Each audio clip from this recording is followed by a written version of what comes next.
E aí, mais uma análise hoje. Hoje vamos falar sobre HGFF, o fundo de fundos aí da antiga Credit Suisse, que agora é da Pátria. Vamos dar uma olhadinha como é que está o fundo. Aqui no relatório do mês de setembro do HGFF, você pode ver que é um fundo num valor de mercado de 200 milhões, tem 15 mil cotistas, o último rendimento aí foi de 0,7, que dá um dividend yield de mais ou menos 11% ao ano. O PVP do fundo está em 0,9, mas PVP de fundos num mercado mais volátil, como é o nosso que está agora, ele acaba deixando de fazer tanto sentido olhar só para isso, tá? Então esse número ele pode alterar bastante com o mercado mais volátil.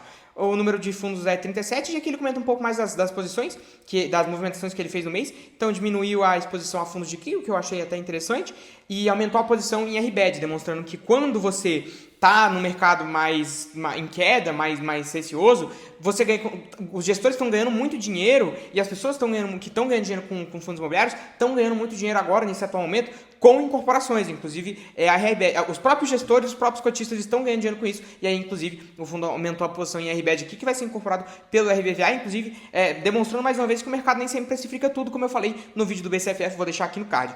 Além disso, ele teve a venda integral do GTWR, ele começou a vender o GTWR lá em maio, e agora terminou de vender totalmente fundo. Eu achei um pouquinho desesperado, tá? Ele fazer uma venda integral, assim, por conta de que vai ter uma revisional na alocação e a possibilidade de reajustar o valor do aluguel. Eu achei um pouquinho desesperado ele sair vendendo isso. Talvez seja uma sardinhagem. Talvez não, porque como eu não analisei GTWR ainda, não sei se isso pode ser tão impactante assim. Mas se ele vendeu, é porque ele acredita que o fundo vai cair muito. Então, até porque ele realizou um baita prejuízo para poder fazer essa venda aqui. Então, a não ser que o fundo caia muito, vai demonstrar ter sido uma ação um pouco emocionada aqui do fundo, tá? Então a gente fica de olho nos próximos capítulos, e também, quem sabe, eu trago uma análise de GTWR para ver se faz sentido ou não essa movimentação.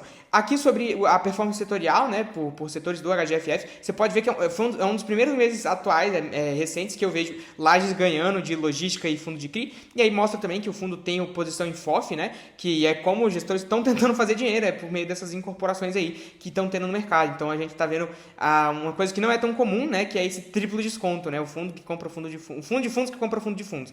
Além disso, ele mostra aqui, né, que o valor a mercado está em R$76 atualmente, e aí o valor, se tudo voltasse ao VP, né, do duplo desconto, seria de 100, que dá um desconto de aproximadamente 30% ao total. Nossa, ficou feio demais. Mas aqui ele comenta um pouco mais, né, sobre as movimentações, mas nada além do que a gente falou. Aqui, né, dá para ver o prejuízo que ele realizou com a venda do GTWR, então 600 mil de prejuízo, que impactou bastante o resultado do fundo, né? Normalmente ele tem um resultado ali de 1.800, de 1 milhão e 800, 2 milhões, e ele teve um resultado agora de 1.200 por causa desse prejuízo aqui com a venda do GTWR. Então ele diminuiu bastante o dividendo potencial dele para fazer essa venda, e a não ser que o fundo caia bastante, né, não sei se faz tanto sentido, até porque ele pressionou ainda mais a queda do fundo quando ele vendeu a posição dele. Claro, não era uma posição muito grande, era menos de 2%, mas mesmo assim, né, ele vendeu um pouco desesperado na minha visão. E aí ele demonstra aqui que o rendimento foi de 2 milhões, inclusive ele está usando da reserva, e essa reserva dele depende dele conseguir ter ganho de capital, né? Você pode ver que quando ele acumulou reserva foi nos 2 meses em que ele conseguiu ter resultado positivo com a operação de fundo, e aí, por exemplo, nesse mês agora ele teve resultado negativo, né? Então, para poder manter o patamar de distribuição dele, que tem sido 0,70, ele tem que continuar tendo esses ganhos de capital recorrentes aqui no mercado de fundos imobiliários. A gente sabe que isso nem é sempre possível, mas como ele tem uma reserva, eu diria que relativamente confortável, ainda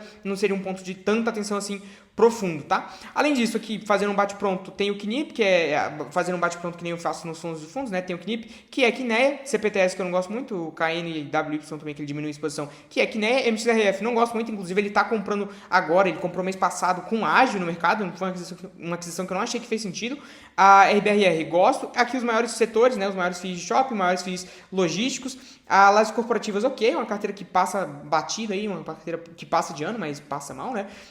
Demonstrando aqui mais uma vez que os gestores estão tentando fazer dinheiro com essas incorporações, ele tem 5% em RBED, e aqui, acho que é a maior exposição do fundo, né? Tirando o KNIP aqui, o VISC, e pronto, é a terceira maior exposição do fundo no RBED.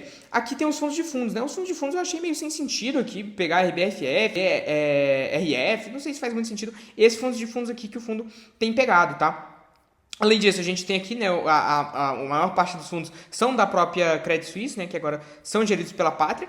E aí, a gente pode ver aqui que a maior participação dele está em fundo de CRI, 22%, e 18% a gente está falando aí de shoppings, e também temos uma exposição alta em logística, que é 16%. Aqui dá para ver onde ele aposta mais que o IFIX, né, então ele tem quase metade do que o IFIX tem de fundo de CRI, tem mais laje do que o IFIX tem e está mais exposto a shoppings também do que o IFIX. Sobre a HGFF é isso, não tem muito o que falar, é um fundo ali bem pequeno para os padrões da antiga Credit Suisse, mas sobre a HGFF é isso, é um fundo que tem um potencial de desconto aí, talvez tenha feito algumas sardinhagens, talvez não, talvez ele esteja misto, né, fazendo sardinhagem e acertando ao mesmo tempo, mas é um fundo que só o tempo dirá, mas eu anotaria ali para dar uma analisadinha mais a fundo na minha lista aí de fundos para ver se faz sentido ele encaixar na minha carteira ou não. Fechou?